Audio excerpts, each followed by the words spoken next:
Welcome back to our deep dive. Today we're jumping into a really thorny problem with large language models.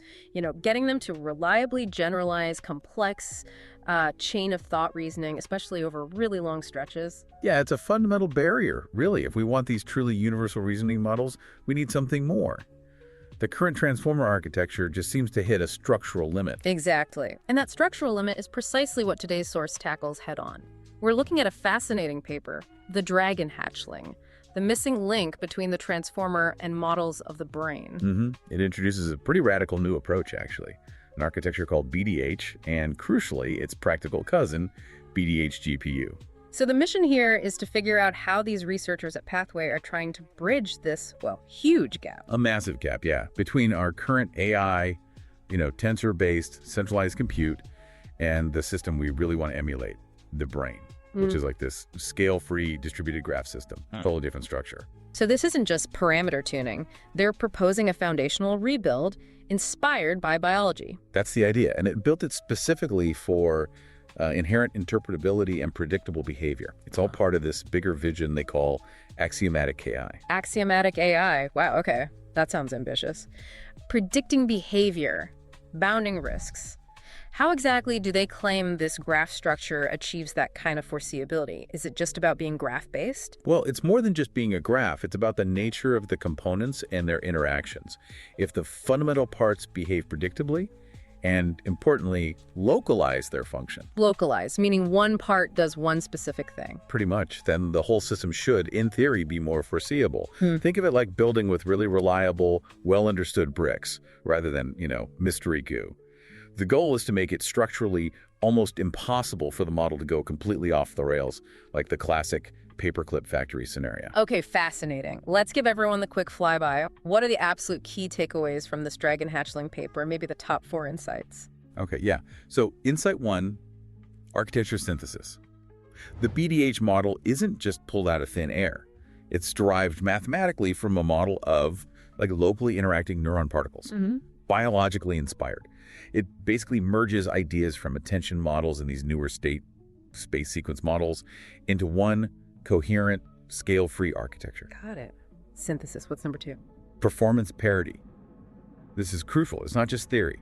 The GPU-friendly version, BDH-GPU, it actually performs on par with, or even slightly better than, GPT-2 architecture transformers. On par? Really? Across different scales? Yep. On standard language and translation tasks, from small 10 million parameter models right up to 1 billion parameters, using the same training data. So it works, and it seems to scale. Okay, impressive.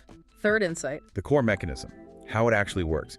It uses synaptic plasticity, specifically Hebbian learning, for its working memory during inference.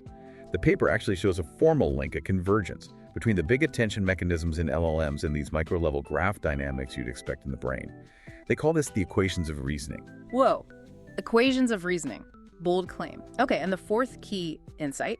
This one's huge for anyone actually building or using these models. Interpretability via something called monosimanticity. What's monosimanticity? Meaning per? They're synapses, basically. Yeah. Concepts, even abstract ones, get localized to specific individual connections in the network. And they saw this even in relatively small models, under 100 million parameters. That would be a massive change for debugging and understanding these things, a real game changer. Absolutely. Okay, let's rewind a bit and dig into the theory. Why exactly does the standard transformer struggle with this long-form reasoning? What's the fundamental disconnect they're trying to fix? Well, the core issue is really efficiency and the level of abstraction. Sure, you can get an LLM to do chain of thought. Technically, they're Turing complete. Right, we hear that a lot. But it's a massive over-abstraction compared to biology. The human brain. We're talking roughly 80 billion neurons, maybe over 1,014 synapses. That's the hardware. Now try simulating just one computational step of that massively parallel distributed system using a linear sequence of tokens in an LLM. Uh-oh. Sounds expensive. Wildly expensive. Complexity theory suggests you might need billions, literally billions, of Kopati tokens just to represent one step of brain activity. It's just not the right computational paradigm. So BDH tries to skip that token abstraction layer and simulate the brain's dynamics more directly. Exactly. The BDH formalism isn't defined by big matrix multiplies like transformers. It's defined as a graph model based on local distributed dynamics. They specify something called an edge reweighting kernel. It's all about these granular local interactions. Okay, and that kernel leads to these equations of reasoning you mentioned. Precisely. The structure involves added neurons split into excitatory and inhibitory circuits mimicking biology. It uses concepts like integrate and fire thresholding. But the really neat part is how they formalize reasoning. How do they do that? They combine basic logical inference, specifically modus ponens, the classic if P then Q, P holds, therefore Q holds rule. They combine that with Hebbian learning. Hebbian learning. Neurons that fire together, wire together. That's the one.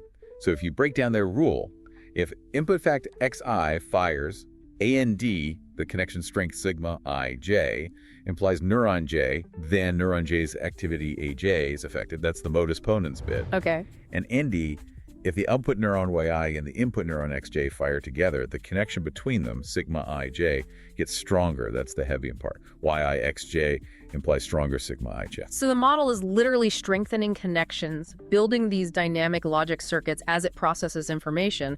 The connections are the working memory. You got it. The set of connections, sigma, is the working memory. It's constantly adapting based on what's firing. It's synaptic plasticity in action used for reasoning, not just long-term learning. Which ties into their biological plausibility argument, Yeah. right? They're saying this Hebbian mechanism plus these circuits could actually be enough to handle complex reasoning and language at the speed of thought. That's their claim. And it's pretty remarkable if true. It suggests the core computational tricks the brain uses for high-level cognition might be based on these relatively simple local rules, not necessarily the giant monolithic blocks we use in transformers. And this brings us back to axiomatic AI. The idea is that if the building blocks are well-behaved and local, the whole system scales more predictably. Exactly. If the system follows these kinds of scale-free principles, where the behavior is consistent regardless of size, that thermodynamic limit idea, then maybe, just maybe, you can actually put mathematical bounds on the risk of unexpected dangerous generalizations. The architecture itself provides the guardrails. Okay, theory sounds compelling, but let's get practical. How on earth do you train a model based on potentially trillions of connections, that dense graph idea, on current GPUs? The pure BDH sounds computationally impossible. Right, it absolutely would be. And that's where BDHGPU comes in. It's the clever, tensor-friendly special case of the full BDH theory. It's designed specifically to be trainable using standard backpropagation, completely compatible with PyTorch, for instance. But it achieves this through a really important structural constraint. Which involves those dimensions you mentioned earlier, n and n. Exactly. This is the core engineering trick. You have n, which represents the number of neurons or concepts. This dimension is potentially huge, think brain scale. And then you have d, the synaptic or low-rank dimension. And d is kept tiny in comparison, like maybe D256, while n could be in the millions or billions eventually. So d is much, much smaller than n. Massively smaller, dn. And that ratio is key. They need the complexity of n to represent concepts, but the efficiency of d to compute things. By using low-rank factorization based on d, they keep the total parameter count manageable, scaling roughly as third. Crucially, they never actually need to create or store those enormous full n by n matrices. Okay, so the low-rank factorization is the mathematical shortcut that lets them handle the idea of a massive n dimension without the crippling computational cost. That's why it works on current hardware. Precisely. And you see this low-rank structure in their main feed-forward block, the ReLU low-rank block. It uses ReLU activation plus this factorization for the big transition matrices, like dx, d, I, e. They note this structure seems important for encouraging signals within clusters, which helps modularity emerge later.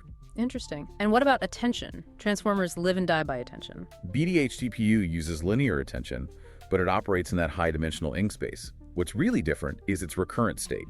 It maintains this large state matrix, BO, which is n by d. And get this, the size of this state HO can actually be comparable to the size of the model's parameters. Wow, so the temporary working memory is almost as big as the long-term learned knowledge. In terms of size, yeah.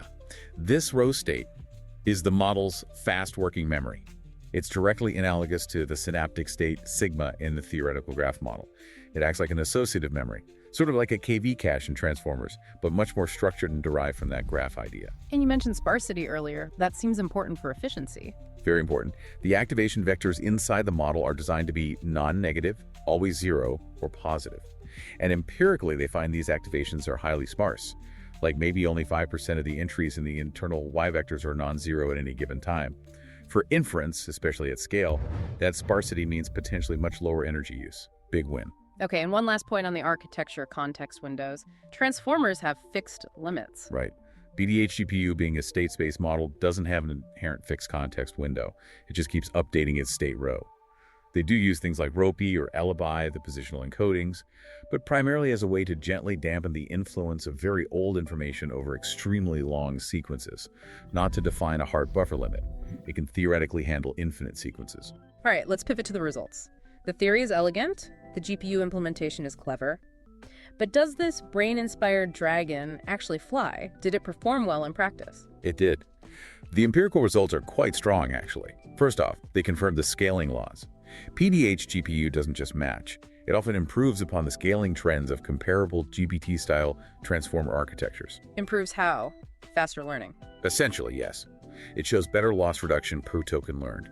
So it seems to learn more efficiently from the same amount of data, at least across the language and translation tasks they tested, up to that 1 billion parameter scale. Okay, so performance checks out. But you mentioned structural findings earlier that sounded even more interesting, like modularity. Yeah, this is fascinating. They looked at the internal parameter matrices, like the DXE matrix, during and after training, and they didn't just stay as dense, uniform blocks of numbers. What happened to them? They spontaneously developed structure.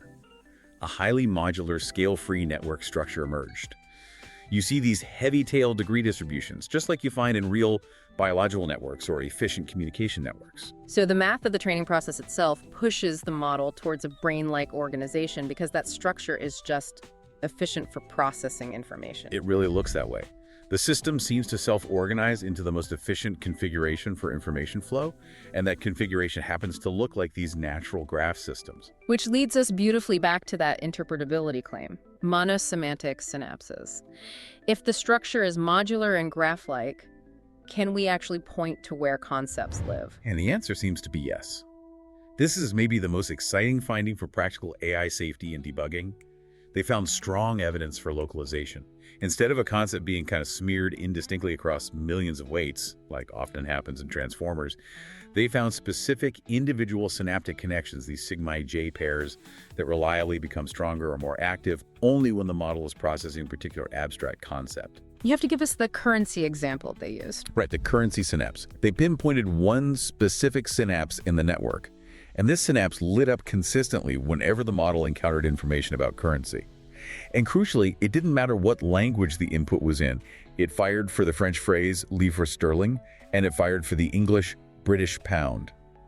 That single synapse seemed to represent the abstract concept of currency. Wow. Just one connection for British pound versus euro versus dollar, or one for all currency. The paper highlights one for currency broadly, demonstrating the principle. You could imagine others specializing, but finding any such localized abstraction is huge. That gives you unprecedented visibility into the model's internal state. You can literally see when it's thinking about money. That level of precision is mind-boggling compared to current methods. Okay, what about the sparsity link to predictability? Another neat finding. They observed that when the input sequence becomes predictable, like if the model is just repeating a fact it already knows, or completing a very standard phrase, the activations in the higher layers of the model become much sparser. They get quiet. So it works harder when it sees something new or complex. Exactly. It suggests BDH natively implements a form of adaptive computation or conditional computation. It doesn't waste computational energy reprocessing things it already understands well. Again, points towards efficiency. Makes sense.